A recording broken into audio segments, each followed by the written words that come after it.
They didn't break your heart. No, they broke the illusion. The illusion that someone else, some perfect connection, could walk into your life and magically heal what you've been hiding for years. You're not shattered because they walked away. You're shattered because they took the painkillers with them, the distractions, the fantasy, the temporary peace you used to escape from the chaos that's been living inside you all along. And now here you are. No more masks, no more noise. Just you, your thoughts, your wounds, and the silence you've been avoiding. But listen closely. What if I told you this pain, this raw, ruthless pain that you think is breaking you is actually trying to wake you up? This is not your ending. This is your awakening. Because true healing doesn't begin when they stay. It begins when they leave, and you finally have to face the mirror you've been running from. It's time to return. Not to them, but to yourself. Because real detachment isn't about deleting pictures or ignoring their name when it pops up. It's about remembering who you were before you handed them your worth, before you wrapped your identity in their presence. This isn't just a heartbreak. This is your rebirth. So take a deep breath and walk with me. Let's begin the journey back to your power, back to your peace, back to you. Chapter 1. This isn't love. It's addiction. You say you love them, but ask yourself, why does it feel like you're dying without them? Why does love come wrapped in anxiety and sleepless nights, in the ache of an unanswered message? This isn't love. It's dependence. It's the body trembling from withdrawal, not from a person, but from the illusion that they were your cure. Love should bring peace, not panic. But when someone becomes your only source of worth, that's not love. That's addiction disguised as devotion. Let's get real. You weren't in love with them. You were in love with the version of you that felt alive when they looked at you. You were hooked on the dopamine rush, the butterflies, the momentary high of attention. And now that the high is gone, you're crashing hard. But you're not mourning them. You're mourning the escape they provided from the silence inside you, from the loneliness you never wanted to face. This is what happens when we turn people into painkillers. We use them to numb the ache. We use them to silence the voice inside that's screaming for healing. And when they leave, we feel abandoned. But the truth is, we were already abandoned by ourselves long before they entered the picture. They didn't break you. They revealed that you've been broken. And now you can finally do something about it. You're not weak. You're not crazy. You just weren't taught how to sit with your soul, how to breathe through the chaos without needing someone to hold your hand. You were conditioned to believe that love is supposed to save you. But real love doesn't rescue you. It meets you whole. And until you become whole within, every love will feel like a battlefield inside your chest. Chapter 2. The Carl Jung Truth. You don't miss them. You miss what they represented. Carl Jung once said, people will do anything, no matter how absurd, to avoid facing their own souls. You didn't fall in love with them. You fell in love with the feeling they gave you, the illusion of safety, the temporary silence in your mind. They weren't love. They were a distraction. They were the Band-Aid on a wound you never dared to look at. They were your emotional painkiller, not your medicine. That's why letting go feels like dying. Not because they were your soulmate, but because they represented a version of you that finally felt enough. They were the reflection in the mirror where for once you saw value, purpose, and beauty. But now the mirror is gone, and you're forced to face what you've always feared. Yourself, your real self. Without filters, without someone to define your worth, you don't miss them. You miss what they symbolized.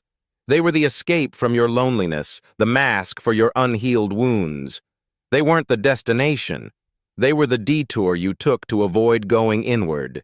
And now that they're gone, you're not grieving them.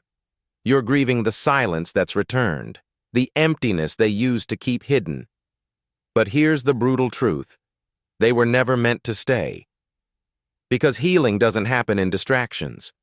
Healing happens when you stop running, when you stop chasing validation and start chasing truth. And the truth is this. They were never the solution. They were the sign. The sign that it's finally time to meet the part of yourself you've abandoned for too long. You thought they were your missing piece, but Carl Jung would say they were your projection, the part of you that longs for worth belonging and love, but has yet to find it within. So now don't just mourn their absence. Understand it. Use it. This is your moment to stop chasing reflections and start becoming whole on your own. Chapter 3. Projection. The lie that feels like love. You thought they were different, special, your soulmate, one in a million. But let me ask you something real. Were they truly extraordinary? Or did your pain dress them in gold? Because what if I told you you didn't fall in love with them? You fell in love with a projection, a fantasy your wounded heart painted over their face. A lie that felt like love because it mirrored everything you were missing inside. You handed them your broken pieces, not literally, emotionally. You gave them your insecurities, your fears, your longing to feel seen. And when they accepted you, even for a moment, it felt like wholeness. But it wasn't love. It was projection. You weren't seeing them. You were seeing the version of you that finally felt worthy. And when they left, it felt like your worth walked out the door with them. Projection is the trick your mind plays to protect you from the truth. The truth that maybe, just maybe, you didn't actually love them. You loved who you became when they looked at you with affection. You loved the person in their eyes, not the person in front of you. That's why the pain feels unbearable. Because now that they're gone, you're not grieving them. You're grieving the version of you that only existed in their presence. We all do this. We all project our dreams, our wounds, our hopes onto people, especially when we haven't healed. We place impossible expectations on them. Make me whole. Make me feel alive. Prove I'm lovable. But that's not love. That's self-abandonment.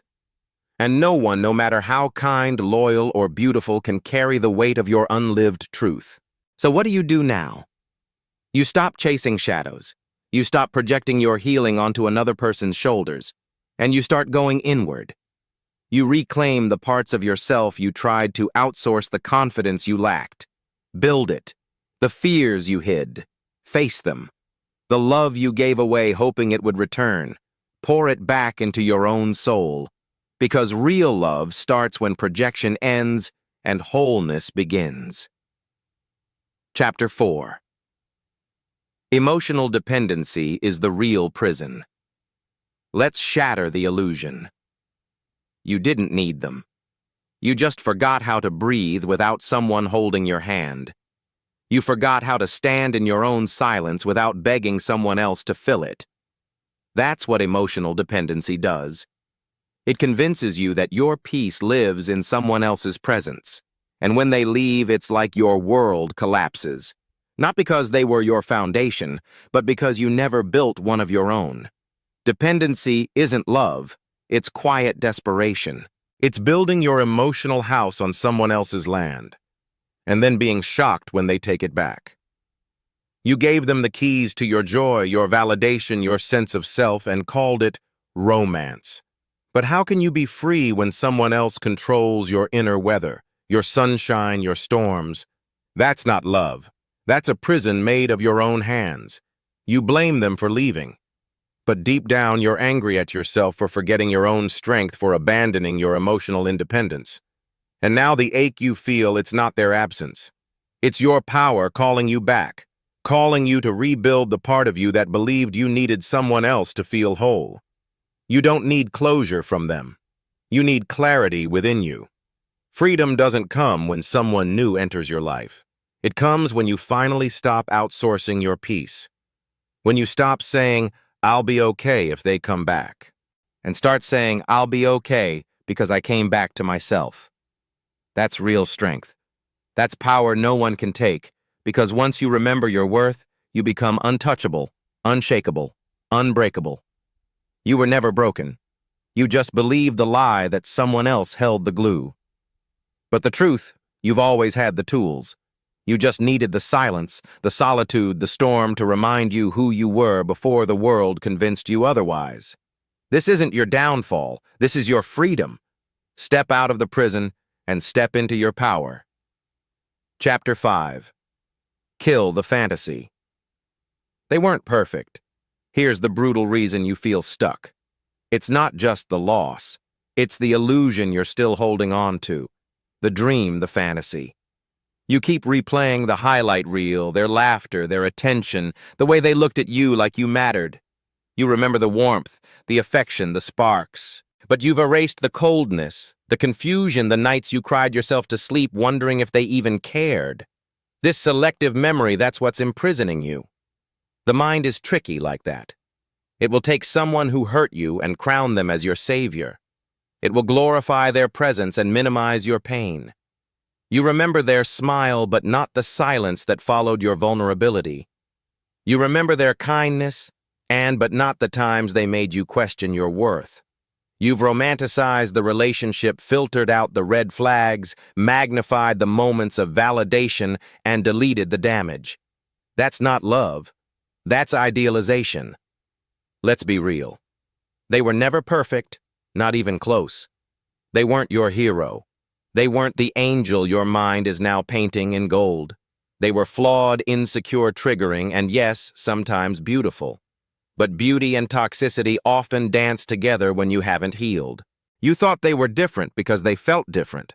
But what felt like love was often your unhealed wounds clinging to anyone who gave you temporary relief. You don't miss them. You miss who they allowed you to become for a moment. Wanted, loved, chosen. But let's not confuse that momentary high with real connection. They didn't complete you. They completed your fantasy. A fantasy you created out of longing, out of fear, out of emotional hunger. And now you're addicted to that fantasy, not the reality. And that fantasy, it's poison disguised as hope. Here's the truth most people avoid. Healing doesn't mean holding on to the good parts. Healing means calling it what it was. A lesson, not a fairy tale, not fate, not a cosmic bond, but a mirror. A mirror that showed you how much of your worth you were willing to hand over just to feel loved. And now it's time to break that mirror. Not out of hatred, but out of clarity. You don't move on by waiting for the pain to fade. You move on by choosing to see reality. And the reality is this. They weren't perfect. They weren't your soulmate. They were simply the person your trauma picked to feel safe. And now that you know better, you choose better. You love better. But first, you love yourself enough to stop worshiping what broke you. Burn the fantasy. Let it go. Mourn the illusion. Because every second you spend clinging to that false memory is another second you delay your peace. Stop chasing closure from someone who was never capable of offering it. They couldn't even show up for themselves. How could they ever show up for you consistently? You gave them power. You wrote poetry on their chaos. You made art out of your own suffering. But now it's time to create freedom. You're not weak for loving them. You're human. You were seeking connection, safety, warmth.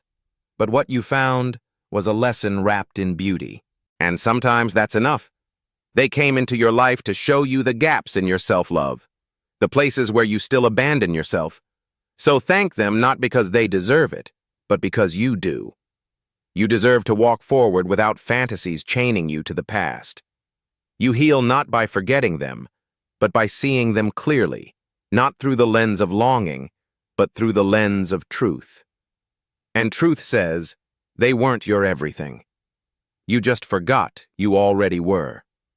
It's time to return to yourself, to remember your own worth, to rebuild your peace brick by brick with your own hands. Because the real love of your life was never them. It was the version of you that rises from this pain. Stronger, wiser, free. Chapter 6. Detachment starts when you stop waiting for closure. They're not coming back. And if they do, it won't be the version you're waiting for. Detachment begins the moment you realize you don't need their explanation. You don't need their apology.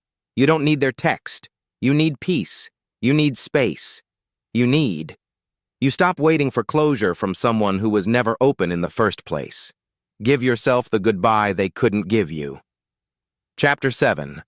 The Masculine Way to Heal. Rebuild what you lost in them. Ask yourself, what exactly did they give you that still haunts your heart? Was it confidence? A sense of purpose? The feeling that finally you belonged somewhere? Because here's the truth. You don't miss them. You miss the version of yourself that came alive in their presence. But guess what? That version is not gone. It was yours all along. They didn't give you anything you didn't already have. They just temporarily unlocked it. And now it's your job to rebuild it brick by brick within yourself. This is the masculine way to heal, not through begging, not through waiting, not through chasing closure that may never come, but through reconstruction. Reconstruction of identity, of power, of your inner kingdom. You rebuild by showing up for yourself every single day, even when it hurts, especially when it hurts. This isn't just recovery. This is rebirth. And rebirth is always forged in fire. Detachment doesn't mean you don't feel. It means you no longer collapse when the storm hits. It's not emotional numbness. It's emotional discipline. It's doing push-ups when your hands shake with the urge to text them. It's grinding in silence when your mind screams their name. It's staying focused on your path when your heart begs to go back. Detachment is power. It's choosing progress over pain, growth over grief, action over obsession. You thought healing meant forgetting them. No, healing means remembering yourself, because when they left, they didn't just walk away. They took the illusion of your worth with them. But that illusion ends now. Your worth is not tied to their presence. Your value is not dependent on their affection. You existed before them. You'll rise after them. And this time you won't need anyone to remind you who you are. Level up so relentlessly that even your pain respects your discipline. Turn heartbreak into fuel. Turn silence into strategy. Turn solitude into your sanctuary. You don't rebuild to show them what they lost. You rebuild to show yourself what you've always been capable of, because the true masculine path is not revenge, it's evolution. You rise not to prove a point, but to reclaim your place. So next time that craving hits the urge to check their profile, to rewind the memories, to reread old messages, stop and redirect. Redirect that energy into something that builds you. Right train. Create, learn, work, win. Every moment you invest in yourself is one step closer to freedom. Not from them, but from the version of you who needed them to feel whole. You are not a victim of heartbreak. You are the architect of your comeback. And every man who's ever built greatness did it from the ashes of something he thought would destroy him. This isn't about pretending you're okay. It's about becoming someone so powerful that their absence doesn't shake you. It sharpens you. Now pick up the bricks and start building. Not to get them back, but to never need someone like that again. Chapter 8. Rituals of Detachment. Real tools to reclaim your power. Healing isn't just a mindset. It's a discipline. It's not just letting go in theory. It's creating daily rituals that reprogram your mind, rebuild your body, and reshape your spirit. Because let's face it, your attachment didn't form overnight. And your detachment won't either. So here's your recovery plan, not fantasy strategy. These are not feel-good quotes. These are weapons tools to rebuild your identity from the ground up. Tools for warriors ready to take their power back. One journal. The pain raw, real, unfiltered. Every day, write what you feel. The confusion, the anger, the ache that won't leave.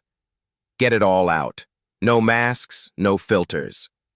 Because what you don't express furs. Your pain is real, but it loses power the moment you give it language. This isn't weakness. This is you showing up for yourself with brutal, unapologetic honesty. That's step 1. Tell the truth on paper so you can stop lying to yourself in your mind. 2 cold showers breathwork. Reclaim your nervous system. You want emotional control. Then train the body that carries it. Cold showers shock you back into presence. They teach discipline when your heart wants comfort. Breathwork calms your chaos. Deep intentional breathing mocks inner control. Because when you learn to control your breath in discomfort, you teach your soul how to stay still in emotional storms. This is warrior training. Not just to feel better, but to become better. 3. Cut contact cold. Stop feeding the wound. Every text, every stalk, every moment spent watching their life is like pouring gasoline on your fire. You're not healing when you stay connected. You're bleeding slower. Detachment begins the moment you stop giving your wound oxygen. Block, delete, mute. Not out of hate, but out of self-respect. Because you can't walk into your future while dragging their shadow behind you. 4. Visualization. Program your future self. Close your eyes. See it. You healed strong, unaffected. Not because they came back, but because you came back to yourself. Picture your highest self waking up early, working out, creating, smiling, succeeding without them. Burn that vision into your brain every morning because the subconscious mind follows images, not promises. So give it the image of power and watch your reality begin to rise into it. 5. Affirmation. Speak power over pain. Your words shape your identity. So speak like a man reclaiming his throne. Say it daily. I am whole. I don't chase. I attract peace. I am not broken. I am becoming. These aren't just quotes. They're commands to your nervous system, to your habits, to your mindset. Repetition rewires the brain. So don't wait until you believe it. Say it until you become it. Your voice has power. Use it like a weapon. Every time you show up for yourself instead of running back to them, you rewrite your story. You stop being the victim of heartbreak and you become the author of your healing. One rep, one breath, one journal entry at a time. These are your rituals now, not for revenge, for rebirth. Because the highest version of you, he's already waiting. But he won't show up until you start acting like he's already here. Chapter 9. They're not the soulmate. You are. You thought they were your destiny, your missing piece, the one the universe sent to complete your broken puzzle. But what if I told you your soul was never trying to unite with them? It was using them to wake you up. They weren't your ending. They were your alarm clock. Their presence, just a spark. Their absence, your fire. Because it was never about them. It was always about you. They weren't the lesson. You are. They were the mirror. You are the transformation. They were the trigger. You are the awakening. They came to shake the foundation you were standing on so blindly. The false sense of self-worth you built around their love, their eyes, their validation. But now in the silence they left behind, you finally hear your soul's voice. Clear, loud, unfiltered, calling you home to yourself. You keep looking outward for the person who will make it all make sense. The one who will stay, who will finally treat you like you deserve. But here's the truth. No one tells you. That person has to be you. You don't need someone to complete you. You need to reclaim the pieces of yourself you handed away. Your peace, your power, your worth, your love. Not to be rescued, but to rise. You gave your light away hoping they'd reflect it back. But you forgot. You were the source. You were the sun. They were just passing clouds, temporary, changing, never meant to stay. But what stays is you. Your breath, your being, your becoming. And now it's time to stop begging the clouds for light when the sun has been inside you all along. This heartbreak is not your ending. It's your initiation. The moment you stop romanticizing someone who never truly saw you and start falling in love with the version of yourself that never left you. You are the soulmate you've been searching for. You are the one your heart needs because the real journey was never to find them. It was to remember you. And when you finally return to yourself, you'll never beg again. Never chase half love again. Never shrink to be held again. Because the man or woman who knows their worth doesn't settle for temporary attention. They wait for permanent peace. They build it from within. This isn't about proving anything to them. It's about proving to yourself that you were never broken. You were just waiting to wake up. Final chapter. Detachment is power. Let them go. Find yourself. Emotional detachment doesn't mean your heart turns to stone. It doesn't mean you stop loving. It means you stop suffering. It means you stop lighting yourself on fire to keep someone else warm. It means you stop bleeding for someone who wouldn't even hand you a bandage. Let that sink in. You gave them everything. Your time, your presence, your loyalty, and they still left. Not because you weren't enough, but because they weren't ready to meet the version of you who finally realized it. So today, let them go. Not for them, for you. Let go of the illusion, the idea that they were your forever. Let go of the story you've been replaying in your head where they finally change, finally stay, finally love you the way you deserve. That story is keeping you stuck, and you are not a character in someone else's narrative. You're the author of your own healing, and that means closing the chapter no matter how much you wanted it to end differently.